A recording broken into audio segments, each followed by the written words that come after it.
that plan. Yeah, I did. I was doing that plan. What do you guys remember at the Tyndall home? I think that was my plan. Crikey! I was in charge of that. Oh. We can go inside of it. Okay. It's also, this is the oldest home in all of Jupiter, so you're right over here, too. Oldest home in all of And we're going to go into a little bit. He's taking videos. No, I'm not. Just taking videos because I want to take videos. He's taking videos. I want to ring the bell. Can I ring the bell? Well, it's not really an amusement park yet. It's all about conservation and preservation. Think about history, right? I really want to ring the bell. Me too. Oh no, the You rope guys is a couple attached. really cool things here, too. Every Crikey, single night, there could be yeah. an alligator in here. And actually, we're gonna mention that now too. I got a really good question. The question was, does the light You're not my turn mom. on every evening? And the answer is yes. This you're is not. still a functioning lighthouse, guys. So what that means is every single evening at sunset, our tower is now electric. It kicks on, and then it starts to spin. On a clear night, you can see that light. How many miles do you think? Go ahead. 50. Not quite 50. 20. Max 30? 90. I heard 30. Raise your hands. Go ahead. 100. 100? How about you back there? 14. How many? 14. Double that. It's actually going to be 28 miles on a clear night. You can see that light for up to 28 miles. I was close. You're going to see that unique color pattern, too. Remember, in Jupiter, our lighthouse is red with a black top, too. Think about, like, hundreds and hundreds of years ago, right? If they were sailors out at sea, they didn't really know where exactly they were. So that color pattern could not be used for up to 100 miles, just for you guys to know. Also, the lens is a unique timing pattern as well. The reason we stopped here, too, I want to show you guys the cool things. Who here was born in Florida? Only a few of us, right? Do you know what's over your shoulder this way? Mango tree. Grapes. Not mango, that is a sea grape tree. Now, you can't see the grapes. An easy identification for you guys. Notice the leaves over here. Easy ID. Obviously, if you see sea grapes, that identifies a sea grape. Now, one other thing for you guys to note, they look very similar to mangrove trees. Do you guys know mangrove trees? Yeah. What do we know about mangroves? Go ahead. What do you guys know about mangroves? They grow in the mangroves. Close. They grow. Good one. You're on the topic. What I'm looking for. Go ahead. They grow in the water. Not just any water, salt water. So they grow in or around salt water. Anytime you see a yellow leaf on a mangrove tree, that identifies to you guys it's actually a sacrificial leaf. For that tree to survive in salt water, they have to excrete salt out somehow. That's what the yellow leaf represents. One more cool thing I want to show you guys over here. Anybody know what this is over here? Poison ivy. How'd you know that? Did Did you see the sign? Okay, I had a feeling. Well, you could have just said I knew the answer without the sign, too. Very unique. Look at the ridges on this bush over here, too. You don't really see ridges on a lot of plants over here. Another giveaway, and I'll let you guys pass this around, too. But remember, this whole site is about preservation, so I don't want you guys peeling all the leaves off all of our local plants here, too. Pass that around. Moms, that is not the same coffee we drink in the morning. That is not Arabica coffee. That is identified as wild coffee.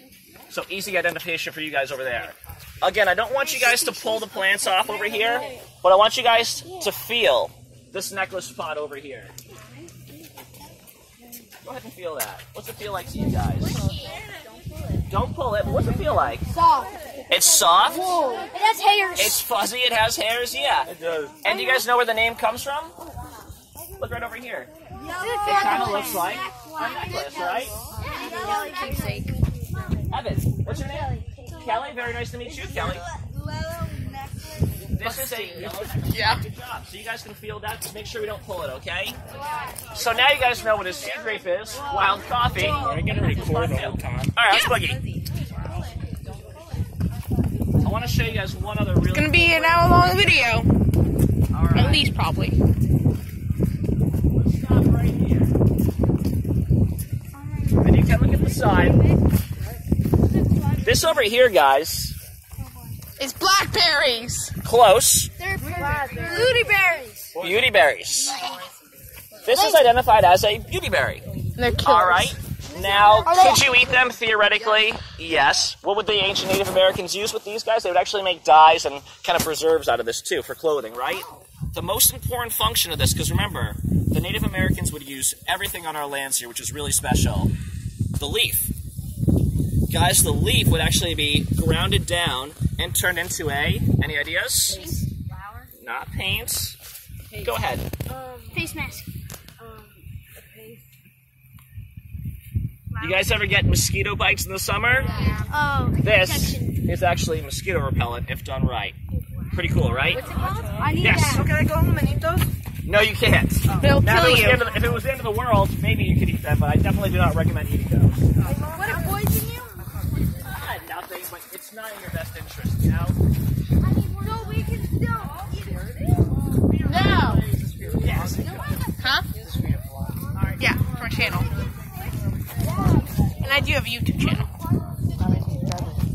One. One? Yeah. It's random right now. I'm just posting random videos on it. Very random.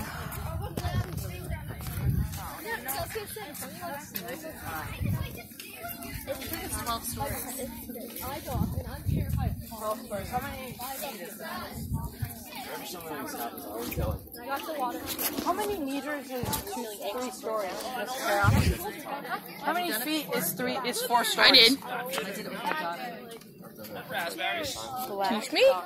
This is a very common bush, actually, in Red Florida. berries. And I guarantee when you guys leave here, you'll be able to identify sea grapes, wild coffee, all that good stuff. Whenever you see these bright red colors, and they're going to look a little different, too. Notice I see some pods over here. What almost looks like a flowering plant over here, too. This is actually a fire bush. So anytime you see these bright red colors, guys, you can tell you're Will they start a fire? Hey, that's a fire bush. No, they don't start fire. But a very common plant here in Florida. I got 3 deep if that's 30 feet.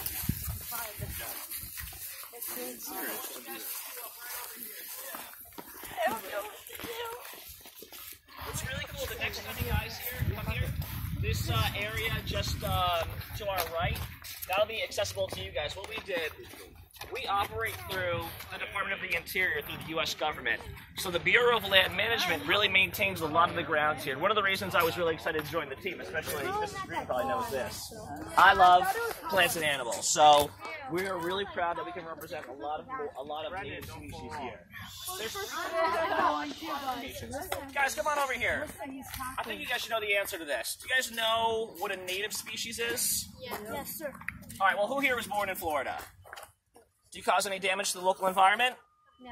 Well, you're native, all right? Me, I'm exotic, all right? I wasn't born in Florida, but I currently live here. I don't really cause any damage to land here. The third classification is, any ideas? Poachers. Invasive. All right, good answer. Do you guys all know lionfish? Yes. Lionfish obviously is one of the most invasive animals in the entire world. They were native to the Indo-Pacific, right over here. Not only are they a huge problem here in the Atlantic Ocean, the Mediterranean Sea right now, too, is being invaded by those lionfish right now, too. So remember, that's why our goal, especially like during Earth Day and projects like that, we remove all invasive species from our grounds here. Yes, what's up, dude? Aren't lionfish poisonous? Not poisonous. Venomous. Venomous. They will kill you. And if you want, you can tell your mom and dad to go to Whole Foods, and they sell them really cheap there. They're about $6 a pound there, too. I've tried cooking with it, parents. It's pretty difficult, but supply and demand. It's always abundant. All right, we're going to get a nice photo up with you guys over here. So come on over this way. I want tall guys stand on the grass, and anybody shorter on the pavement right over here. How tall is the White House? Jacob, you're not tall. Total about 108 feet. Jacob, you're not tall.